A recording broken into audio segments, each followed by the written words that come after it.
Well, it's all about something called the yield curve. Okay. So for your viewers, I'm sure they're probably somewhat familiar with this, but we look at the treasuries, and you've got the 1 month treasury, and that goes all the way out to a 30-year treasury. So this is what we would call the treasury curve.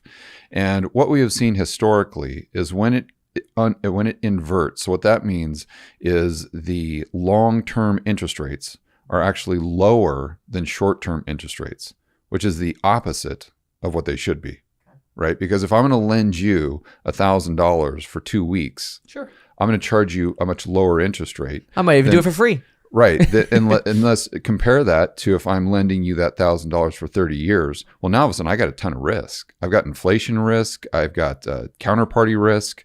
And therefore, I'm going to charge you a much higher interest rate. So that's why you almost always see longer term interest rates much higher.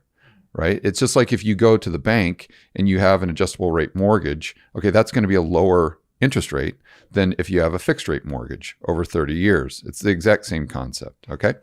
So what happens is when the 10-year treasury yield goes lower than the 2-year treasury yield, let's say, this has always been a red flag. And what we've seen going back to 1950 is almost every single time that you get an inversion, it precedes a recession, or in today's terms, a hard landing.